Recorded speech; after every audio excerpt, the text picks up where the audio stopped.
Dalam nama Bapa dan Putra dan Roh Kudus. Amin. Allah yang Maha Kuasa, Engkau telah memberi kami sabdamu sebagai lampu penuntun langkah kami dan obor penyuluh jalan kami. Lewat Roh-Mu yang kudus, berikanlah kami telinga yang rela mendengarkan dan hati yang ingin tahu kehendak-Mu, supaya kami dapat menikmati sukacita dalam firman-Mu. Dengan pengantaraan Kristus Tuhan kami. Amin.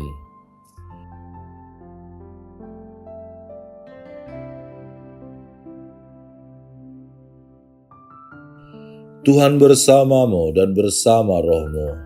Inilah Injil suci menurut Matius.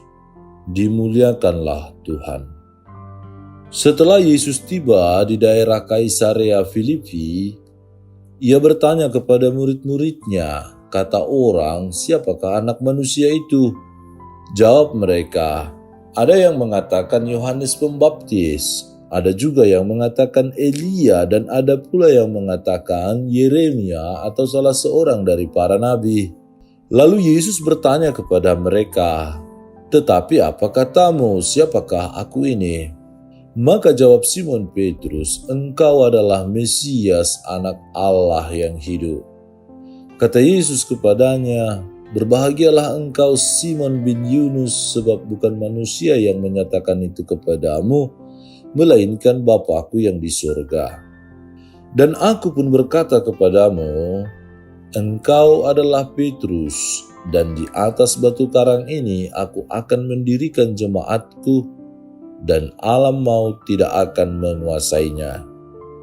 Kepadamu akan kuberikan kunci kerajaan surga. Apa yang kau ikat di dunia ini akan terikat di surga, dan apa yang kau lepaskan di dunia ini akan terlepas di surga. Demikianlah sabda Tuhan, terpujilah Kristus. Saudara-saudari terkasih dalam Kristus Yesus, adapun tema yang disajikan dalam renungan hari ini adalah belajar menghadapi tantangan iman bersama Santo Petrus. Sebagai salah satu tokoh dalam sejarah perkembangan iman Kristiani, Santo Petrus sangat dikenal dengan keberanian dan kesetiaannya mengakui Yesus sebagai Mesias yang terurapi, anak Allah yang hidup. Dari bacaan Injil Matius 16, 13-19, kita menyaksikan bagaimana teladan hidup Santo Petrus yang berani mengakui imannya dan mengatakan bahwa Yesus adalah Mesias. Kisah pengakuan Santo Petrus ini memberikan kesempatan bagi kita untuk belajar dan menyadari tentang bagaimana kita harus membangun iman kita yang sejati. Melalui teladan hidup Santo Petrus, dengan sendirinya mengajarkan kita bagaimana harus menghadapi tantangan ketika memperjuangkan iman yang kita miliki. Apalagi ketika kita berjumpa dengan orang-orang yang selalu mempersoalkan masalah ketuhanan, kemesiasan Yesus sendiri. Dengan memiliki kesetiaan, keyakinan, dan ketegasan dalam beriman, Santo Petrus mampu menghadapi tantangan dan panggilan yang diberikan Yesus kepadanya.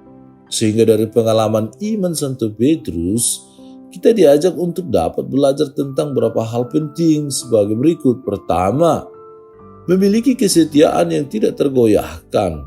Kesetiaan yang dimiliki oleh Santo Petrus itu tampak ketika Yesus bertanya kepadanya, tetapi apa katamu, siapakah aku ini? Lalu ia menjawab, engkau adalah Mesias. Kesetiaan yang paripurna dan tak tergoyahkan tersebut dimiliki Santo Petrus karena didasari hubungan yang sangat dekat dan intim bersama Yesus. Banyak peristiwa di mana Yesus menunjuk Petrus sebagai murid yang sangat istimewa. Demikian pula dengan diri kita ketika membangun sikap hidup beriman yang sejati, maka kita perlu mengembangkan hubungan serupa bersama Yesus. melalui doa-doa, meditasi, dan bacaan-bacaan kitab suci, homili dan permenungan lewat perayaan-perayaan iman yang kita rayakan. Kedua, memiliki keyakinan dalam panggilan dengan keyakinan yang dalam. Santo Petrus telah menanggapi panggilan Yesus kepada dirinya. Santo Petrus percaya bahwa Yesus adalah Mesias yang dijanjikan Allah, sehingga dirinya bersedia untuk mengikuti Yesus dengan segala resiko yang akan dihadapi. Keyakinan inilah yang menjadi fondasi kokoh untuk membangun iman yang sejati. Kendati ada saat atau momen di mana Petrus menyangkal Yesus.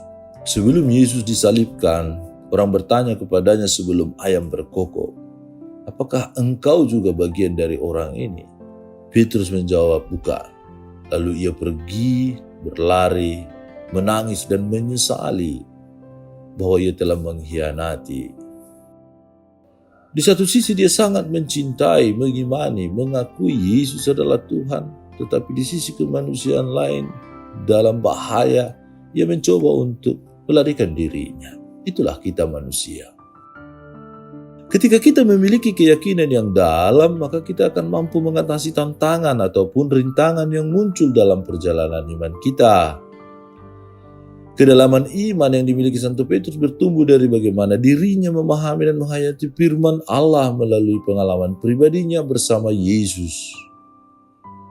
Maka demikian pula yang harus kita lakukan agar iman yang kita miliki semakin dapat bertumbuh dan berkembang. Akhir dari hidup Santo Petrus ialah ia berani pergi ke kota Roma untuk mewartakan Yesus, kendati pun ia disalibkan tidak sama seperti gurunya. Kalau gurunya Yesus disalibkan kepalanya ke atas, tetapi Santo Petrus ia meminta untuk disalibkan kepalanya ke bawah supaya tidak sama dengan gurunya. Adapun kegiatan rohani yang dapat kita lakukan seperti membaca dan menghayati firman Tuhan, tekun dan berdoa, menerima sakramen-sakramen, atau juga mengikuti persekutuan bersama saudara-saudari seiman. Semua kegiatan tersebut akan sangat membantu kita dalam menguatkan fondasi iman yang kita miliki. Semoga melalui renungan singkat dan sederhana ini kita dapat membangun hidup beriman yang sejati seperti teladan Santo Petrus.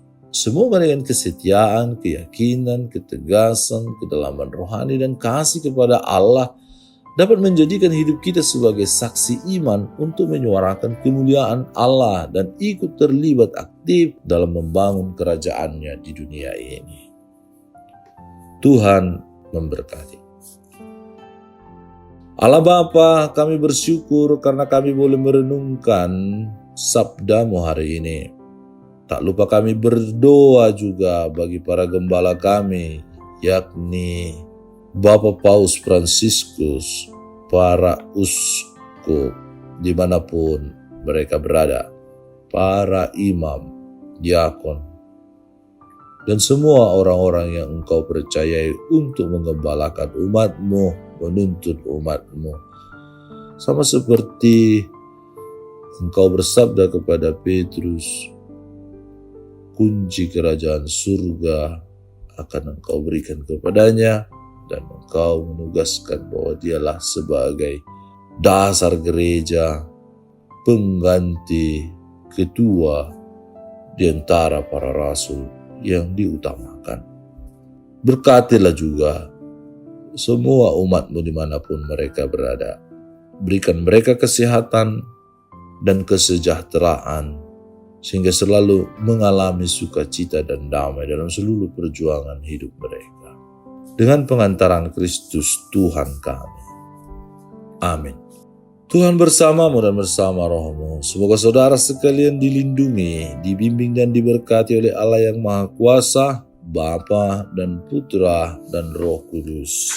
Amin.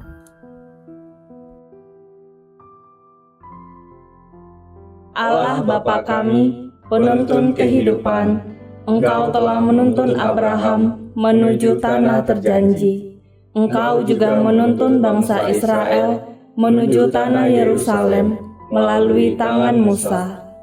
Kini kami umat-Mu keuskupan Padang sedang berjalan bersama dalam sinode kefikepan menuju keselamatan yang Engkau janjikan dalam diri Putra-Mu Yesus Kristus.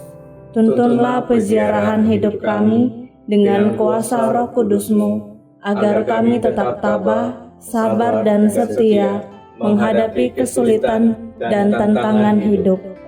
Bimbinglah kami supaya mampu berjalan bersama, saling meneguhkan dalam iman, harapan, dan kasih.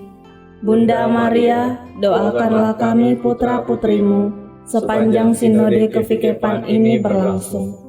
Ya Bapa, Engkau kami sembah dan muliakan, kini dan sepanjang masa. Amin.